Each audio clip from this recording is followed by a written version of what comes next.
I am at the far northwest corner of the Gettysburg National Military Park. I will show you. Oh, my shadow's getting in the way here, though. Uh, on this map, I am at the Eternal Light Peace Memorial. If that's visible, I can't see on my phone. It's too sunny.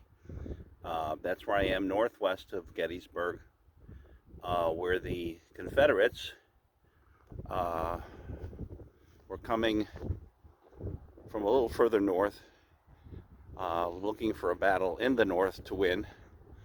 Encountered Union soldiers uh, in and around Gettysburg.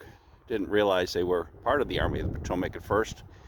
Um, when they did, they were able to basically chase them through and out of Gettysburg to the Gettysburg South and especially southeast.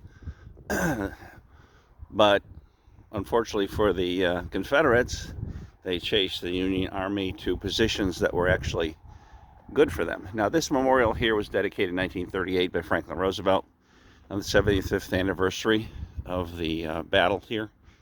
And there were actually many hundreds of veterans, even 75 years later, of course. I'm sure there were a lot of 14, 15, 16-year-olds that were fighting in the war at the time. It wasn't as strict an age requirement or process. Now, here I'm looking towards, again, I can't see my screen, but I'm assuming I'm looking towards Gettysburg. The brown building that looks like a church almost, that's part of the Lutheran Theological Cemetery on Seminary Ridge. Can't see much of the battlefield south and southeast and southwest of Gettysburg from this vantage point. It's kind of blocked by hills, trees, and things. So, like I say, on the far northwest side. So the Confederates are coming from the northwest. I'm going to walk up here and encounter the Union soldiers, chased them basically back through Gettysburg. There were skirmishes in the town. That's how Jenny Wade, the only civilian killed in the during the war or during the battle. She was baking bread in her kitchen. A bullet came through and killed her. And she's buried. I was in the cemetery. She's buried in Evergreen Cemetery, which is north of the military cemetery that Lincoln dedicated on November 19th, 1863. Anyway, very pretty out here. I mean, it's, I don't know if you can see anything with the sun, but the hills or mountains, whatever you'd call them, and it's about 52 degrees. It's a little breezy. This is, by the way, it's got an eternal flame at the top, although I don't know if I got that in the shot. I failed to realize that myself. Again, looking at Gettysburg, basically looking southeast. That's south. That being west, northwest, where the Confederates were coming down from, even a little further north in Pennsylvania. Let me walk down over here. Anyway, I didn't even know this part of the park existed. Looked on a map, didn't make sense to me. Finally, it all came together, and it's not as many battles here. Obviously, they just kind of came through and battled on the run. And then all of the battles basically took place south of Gettysburg after that.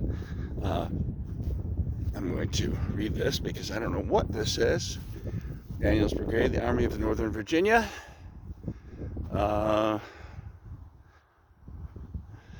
So it says we're at where it was. It's difficult for me to put all that information together and understand it, but suffice it to say that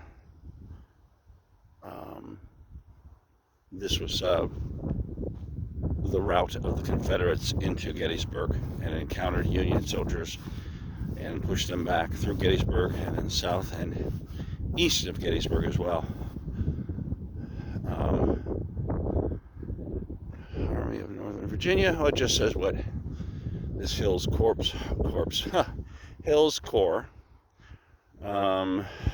What they did on all of the days. They ended up